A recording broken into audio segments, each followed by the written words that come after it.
ابھی پڑھنا ہے، حوالے پہلے دے رہا ہوں، رکھ لو سمیٹ کے، کام آئیں گے کام آئیں گے۔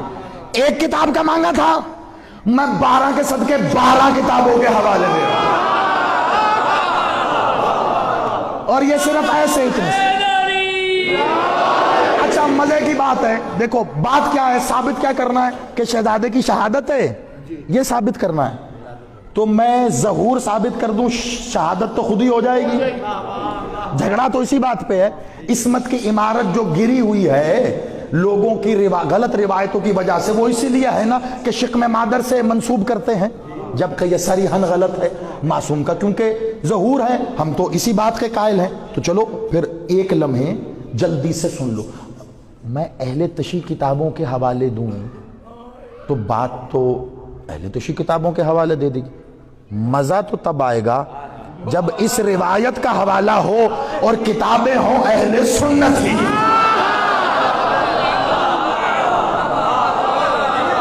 مانے بیٹھے ہیں، چھوٹی کتاب نہیں ہے، تیزی سے نام لو، چھوٹی کتاب نہیں ہے، اہل سنت کی معتبر ترین کتابوں میں شمار ہوتا ہے اسد الغابہ فی معرفت الصحابہ، بڑی کتاب ہے۔ تیزی سے، یہ میں نے صرف رات ہی رات میں لاہور ہوتا کہیں میرا یہ مجلس کا سلسلہ تو میں گھر سے جلدی سے کتابیں وغیرہ منگوا کے یہاں صرف نام نہیں جو میں نے جمع کی ہیں کتابیں دکھاتا رہتا تمہیں، لیکن اب یہاں پہ ہوں تو رات ہی رات مجھ سے یہ فرمائش ہوئی کہ حوالہ دیجیے گا، تو رات سے ابھی تک میں نے جلدی سے ہی کتابوں کے نام اکٹھے کر لیے۔ لو بھائی ایک سیکنڈ، تو یہ جلدی سے لے لو، اسد الغابہ فی معرفت الصحابہ، اور بڑا نام ہے، نمی جلد سمیٹتے جاؤ، ٹھیک ہے۔ عزیز الدین ابن الاسیر، مسند امام الشہید الشیخ عزیز اللہ کی جلد نمبر 1، یہ ساری اہل سنت کتابیں ہیں۔ لباب الانصاب علامہ ابن فندوق کی جلد نمبر 1، تاریخ کامل بہت بڑی کتاب ہے پھر اہل سنت کی، علامہ ابن الاسیر۔ پھر آ جاؤ صفوۃ الصفوہ علامہ ابن جوزی بڑا نام ہے، پھر ان کی کتاب ہے، تیسری جلد ہے، پھر تیسری جلد ہے۔ الطاہرہ علامہ دولابی کی۔ پھر آ جاؤ سیرت ابن اسحاق علامہ ابن اسحاق کی۔ اب آ جاؤ تیزی سے، جو اہل تشیع بیٹھے ہیں، تمہارے مکتب کی اساس کتاب ہے جس کے بغیر شاید کسی شیعہ کی کوئی مجلس پوری نہیں ہوتی، بہار الانوار علامہ باقر مجلسی، جلد نمبر 53۔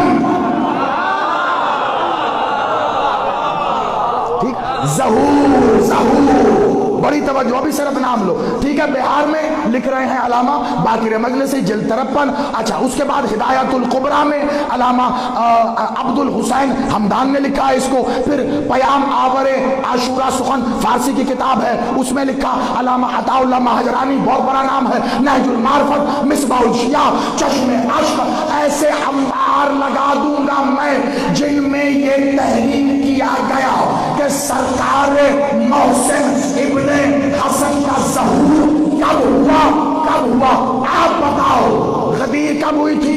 18 ذی الحج کو، 3 دن تک غدیر کے میدان میں خیمہ لگا رہا۔ محمد نے تمام 1,40,000 اصحاب سے کہا آؤ آگے علی کے ہاتھ میں بیعت کرو، سب نے علی کے ہاتھ پر آ کر بیعت کی۔ 3 دن تک یہ بیعت کا سلسلہ جاری رہا، 18، 19، 20، یہ 3 دن اسی میدان میں بیعت ہوتی رہی۔ یہ قافلہ واپس مدینے پہنچا، سرکار محسن کا ظہور 22 ذی الحج کو ہوا، کس صورت میں کہ مخدومہ عالیہ نے اپنی آغوش سے محسن کو ظاہر کر کے اپنے ہاتھوں سے علی کو دیتے ہوئے کہا اے ولی اللہ، حجاب اللہ کی طرف سے غدیر کا تحفہ۔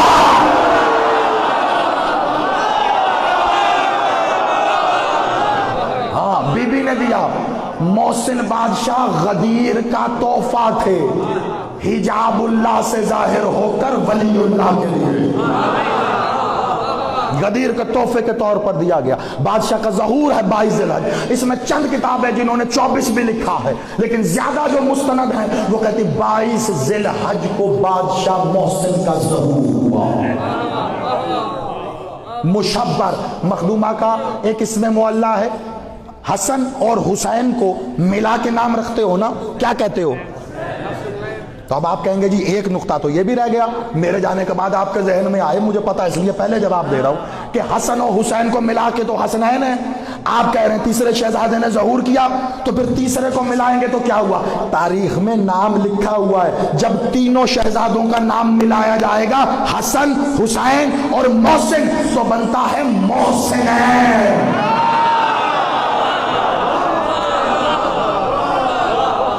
بی بی کا ایک اسم کتابوں میں ملتا ہے ام الحسنین، حسن و حسین کی ماں، اسی طرح ایک اسم ملتا ہے ام المحسنین، محسنین کی ماں۔ شہزادے کا باقاعدہ ظہور ہے، شہزادے تشریف لائے ویسے ہی جیسے حسن آئے، ویسے ہی جیسے حسین آئے، بالکل ویسے ہی جیسے حسن کے ہاں قاسم آئے۔ ہوئے جو پہنچ گئے ہو میرا سلام ہے۔ بی بی نے یہی کہا تھا نا کہ مجھے بیٹا چاہیے، تو سرکار حسن نے کیا کہا تھا؟ ایک نور کی چادر تلی، کہا جائیے اندر سے لے آئیے۔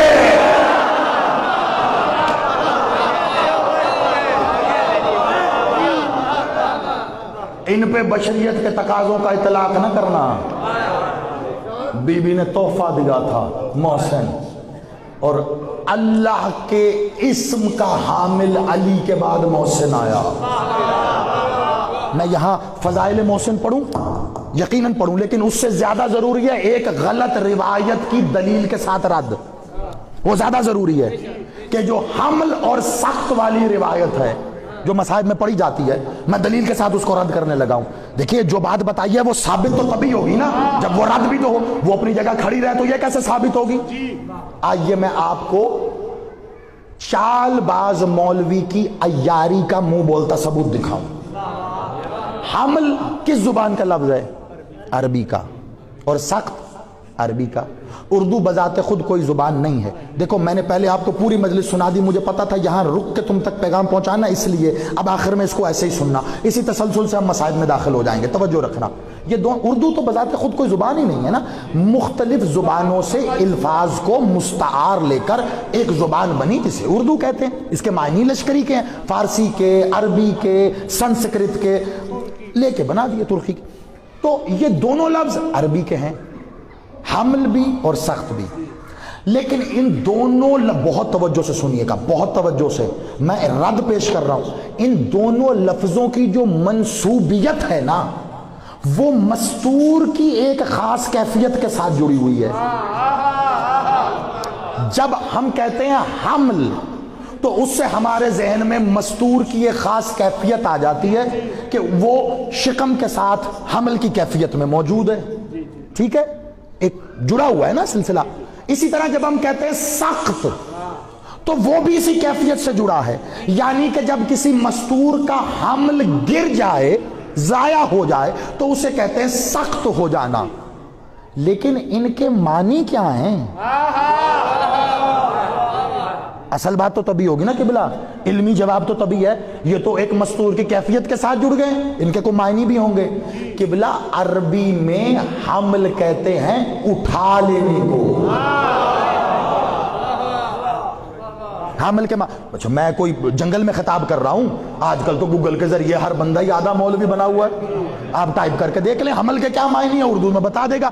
حمل کے معنی ہیں اردو میں اٹھا لے، یعنی یہ اچھا مثال دے کے سمجھا رہا ہوں، آسانی سے سمجھو گے، دونوں کے مطلب سمجھ جاؤ گے۔ یہ میں نے یہاں پڑا ہوا ہے نا، یہ رومال میرا، یہ میں نے رومال کو اٹھایا تو میں نے رومال کو حمل کیا، اٹھا لیا، اور یہ سخت ہو گیا۔ سخت کہتے ہیں گر جانے کو، یعنی جو شے اٹھائی ہو اگر وہ اٹھائی شے گر جائے تو اسے سخت کہتے ہیں۔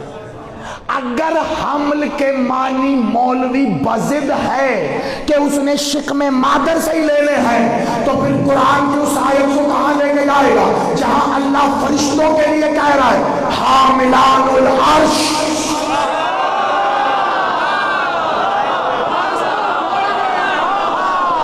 شاباش جی، زندہ باد، جیو سیدہ سلامت رکھے ہاتھوں کو، ٹھیک ہے،